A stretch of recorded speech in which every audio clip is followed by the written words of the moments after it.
네, 3강 시작하도록 하겠습니다. 여러분들, 지문은 다 이해했는데 꼭 선지 2개 중에서 고민하다가 틀려요 하시는 분들 계시죠? 네, 그분들 이 강의 주목해주세요. 출제위원들은 바로 여러분들의 엉성한 속독 습관과 심리적 조급함을 완벽하게 이용하고 있습니다. 이번 강의에서는 선택지 문장을 칼같이 쪼개어서 서술어 끝자락의 뉘앙스를 판별하는 방법부터 수험생들이 가장 많이 속는 함정까지 출제자의 덫을 깨부수는 선택지 판단 공식을 확실하게 마스터해보도록 하겠습니다. 그럼 시작할게요. 포인트 22. 1번 선지부터 순차적으로 읽는 관성 타파. 제발 1번 선지부터 순서대로 읽지 마. 선택지가 1번부터 5번까지 있는데 선택지 1번부터 착하게 O, X, 세모 표시를 하면서 기계적으로 읽는 것은 출제자가 파놓은 시간 지연 함정에 빠지는 지름길입니다. 발문과 지문의 핵심 논지를 파악했다면 5개의 선지를 1초 동안 빠르게 스캔해서 지문의 핵심 주제 및 핵심 본질에 가장 가까운 선지부터 골라 읽으세요. 또한 여기 핵심 키워드 A가 들어가는데 정답률은 80% 정도 되는 것 같아. 그러면 불안하니까 1번부터 올라와서 다시 읽어야지. 이렇게 하지 마시고요. 핵심 키워드, 핵심 주제가 들어가는데 이 선택지가 80% 이상 맞는 것 같다라고 확신이 선다면 다른 선택지는 읽지도 말고 과감하게 정답을 고른 후에 다음 문제로 넘어가시는 걸 추천드립니다. 이러한 결단력이 고득점을 만들기 때문이에요. 선생님 저는 완벽주의예요. 100%가 아니면 못 넘어가겠어요 라고 하시는 분들, 핵심 키워드가 A가 들어가고 80%는 맞는데 너무 불안해서 다른 선택지도 보고 싶어 라고 하시면 그럼 저랑 약속할게요. 그냥 답을 고르고 이렇게 묶어두고 넘어가다 다시 오세요. 진짜로 다시 넘어오세요. 4번 고르고 일단 오해만 해도 4번까지 마킹을 하고 그리고 뭐 수정 테이프로 지우고 다시 하시면 되잖아요. 언어 이해 30문제 70분 만에 다 푸시고 시간적 여유가 되시면 마킹도 다 하시고 한번 이제 어깨 스트레칭도 하시고 시간 되면 넘어오셔서 다시 보시면 됩니다. 네. 그러니까 일단 80%가 되면 어떻게 하자? 체크하고 마킹하고 넘어가자. 포인트 23. 수식관계와 서술어를 끊어 읽는 정밀 분석. 매력적인 오답 선지들은 문장의 전반부와 후반부에 각각 맞는 말을 배치하고 중간에 수식관계나 인과관계를 미세하게 뒤틀어 놓습니다. 다시 예를 들어서 선택지 3번이에요. 문장이 있는데 전반부와 후반부에 맞는 말을 배치해 놓고 중간에 수식관계나 인과관계를 살짝 뒤틀어 놓아서 오답 선택지로 만들어버립니다. 마음이 너무 급해져서 선택지를 볼 때도 앞문장 주어도 맞고 마지막도 맞네라고 그냥 맞네라고 급한 마음에 체크하고 넘어가실 수가 있는데요. 이거를 노리는 거예요. 출제자들은 엉성하게 읽는 습관과 심리적 조급함을 이용해서 이런 선택지를 만들어 놓습니다. 그래서 선택지를 볼 때 어떻게 읽어야 된다? 주어, 그리고 중간에 수식관계, 그리고 서술어 이렇게 끊어서 하나씩 선지를 대충 뭉뚱그려 읽지 말고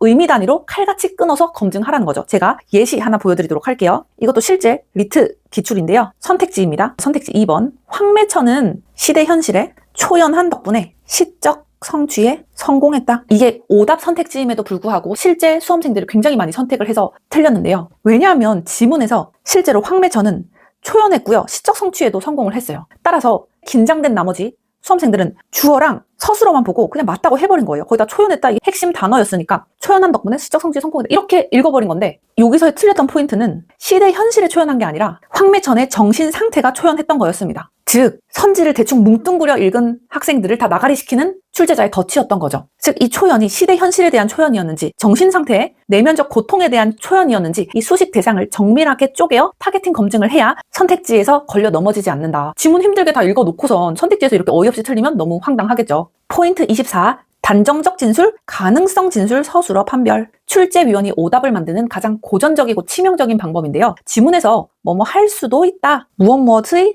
가능성이 존재한다 라는 개연성 가능성의 진술로 끝났는데 선택지 2번에서 뭐뭐이다, 뭐뭐가 됐다, 뭐뭐가 되었다, 뭐뭐 한다 등의 확정적 단정적 진술로 교묘하게 둔갑시키는 방법이 많이 쓰이고 있습니다. 지문에서 분명히 뭐뭐 할 수도 있다, 뭐뭐의 가능성이 존재한다 또는 무엇무엇의 경향성을 보이다 와 같은 여지를 남겨두는 완곡한 표현을 사용했다면 이 부분도 읽을 때 살짝 체크를 해두세요. 왜냐하면 선택지에서 뭐뭐이다, 뭐뭐가 되었다, 뭐뭐가 확실하다, 뭐뭐로부터 완전히 벗어났다처럼 100% 절대적인 명제로 바꾸어 놓을 확률이 굉장히 높기 때문입니다. 수험생들이 시험장에서 가장 많이 범하는 실수는 핵심 키워드, 즉 주어랑 목적어에만 매몰돼서 문장의 끝자락에 숨겨진 진술의 강도를 놓치는 것이 시험장에서 가장 많이 범하는 실수입니다. 선지 읽을 때 지문에서 본 핵심 단어들이 다 들어가 있네? 하면서 무심코 동그라미를 치고 넘어가게 되면 바로 틀리게 되는 거죠. 따라서 서술어의 맨 끝부분, 꼬리 끝까지 날카롭게 눌러 읽어라. 포인트 25. 일부 인정의 함정. 양보절과 주절 분리하기. 네, 저 이거 진짜 굉장히 별표 5개 칠게요. 이거는 언어 이해뿐만이 아니라 추리논 중에서도 굉장히 잘 나오는 포인트다. 일부 인정의 함정.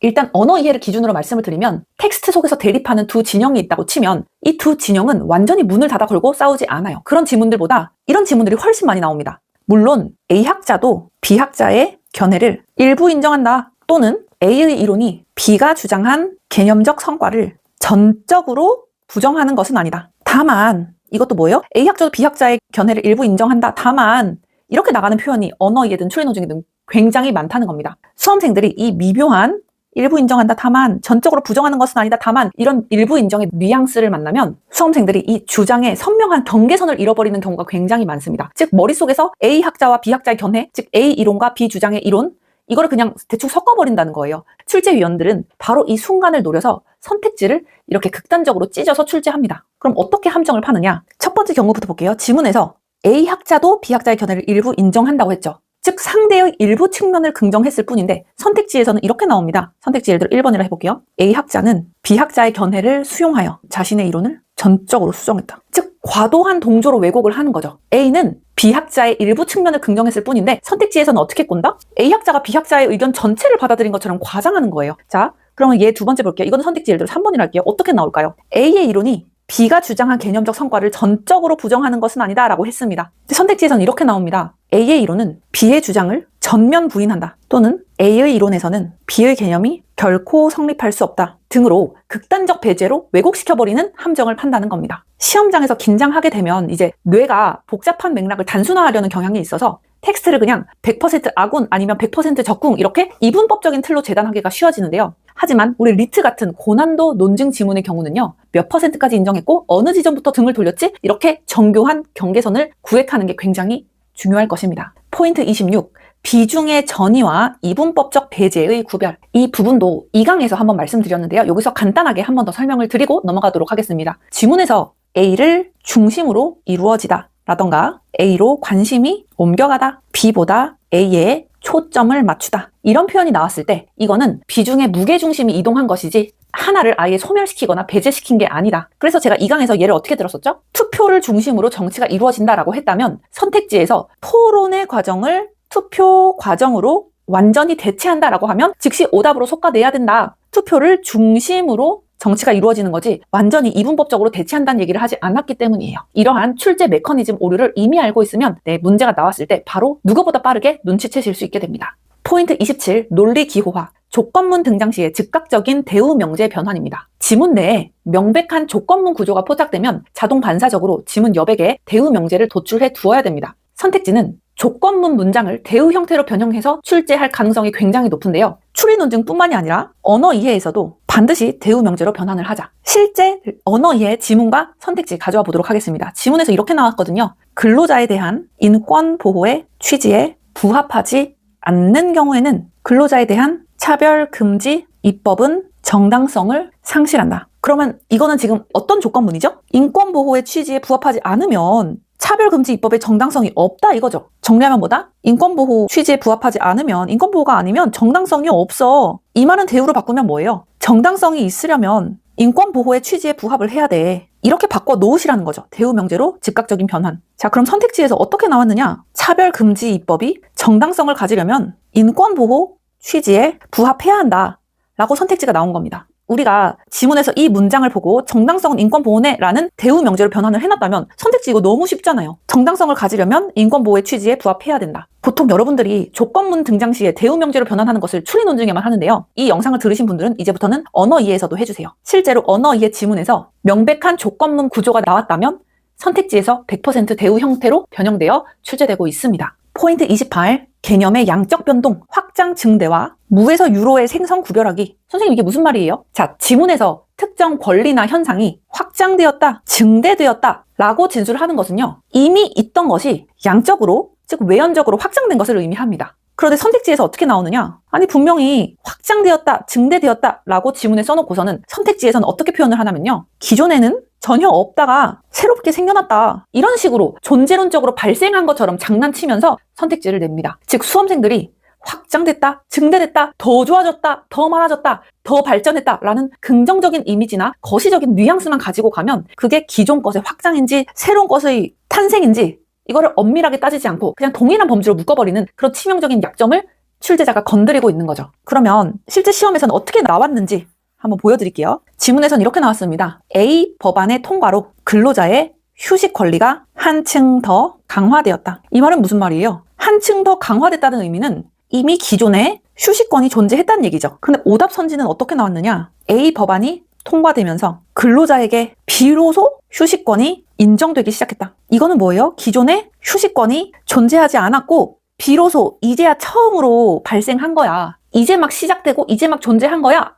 라고 왜곡을 한 거죠. 출제위원들은 이런 식으로 말장난을 합니다. 따라서 포인트는 뭐다? 확장 증대랑 무에서 유로 새로 생성하고 새로 창조하는 그 표현들을 반드시 날카롭게 구별하자. 자꾸 이런 걸로 장난친다. 포인트 29. 논리 연산자. 연원과 선언의 엄밀한 치환 검증. 출제위원이 법조문 지문을 가져오거나 제도적 요건이 담긴 지문을 이제 선택지로 구성을 할 때 상위권 수험생들조차 까딱하면 걸려 넘어지게 하는 부분이 바로 연원과 선언의 교묘한 치환입니다. 여러분들 연원과 치환하면 다 추리논 중에서만 이제 날카롭게 보시는데 언어 이해에서도 날카롭게 보셔야 돼요. 텍스트 속에서 두 가지 이상의 조건이나 요건이 결합을 할 때 그것이 모두 충족되어야 하는 선언인지 아니면 여러 조건 중에 어느 하나만 충족되어도 성립하는 교집합인지 이러한 논리 연상자의 성격을 극도로 예민하게 구별해내야 됩니다. 왜냐하면 이러한 낚시를 언어이해 선택지에서도 내고 있으니까. 그렇다면 실제 언어이해 지문에서 어떻게 매력적인 오답 선지를 만드는지 한번 보여드리도록 할게요. 지문에서 이렇게 나오는 겁니다. 앞에 이렇게 쭈르륵 나오다가 입법권을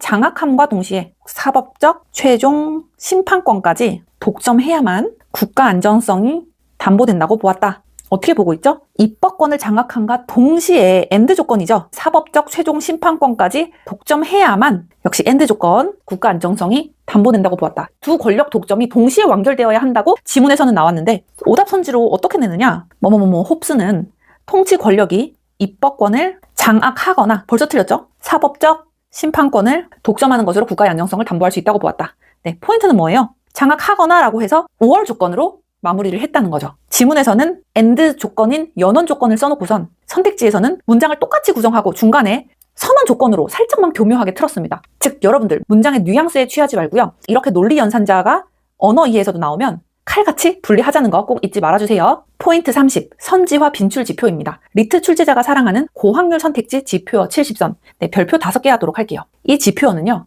기출 분석을 통해서 증명된 선지화가 될 확률이 90% 이상인 마법의 단어들입니다.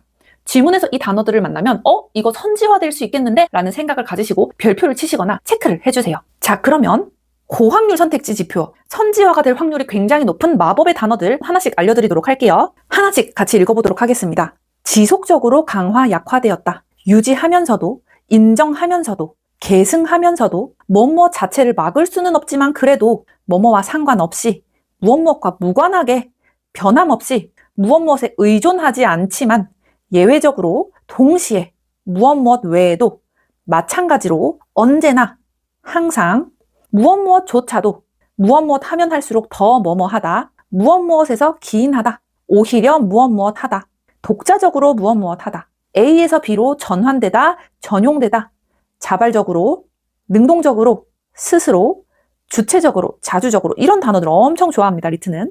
맹목적으로, 과신하다, 맹신하다, 본질적으로, 양립 불가능하다, 독립적으로, 이미 중요해요. 이미 재배치하다, 재구성하다, 재검토하다, 재평가하다, 재조명하다 이런 재배치, 재구성, 재검토, 재평가, 재조명 이런 거 되게 좋아하고요. 절대적으로 어느 정도까지는 무엇무엇에 따라 그 자체로서 무엇무엇하다.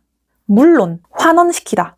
그런데 뒷부분이 중요하죠. 심지어 유일한, 유일무이한 이거 굉장히 잘 나오고요. 제외하다, 배제하다, 단선적이다, 한계를 가지다 라는 부정적 어휘 굉장히 많이 사용됩니다.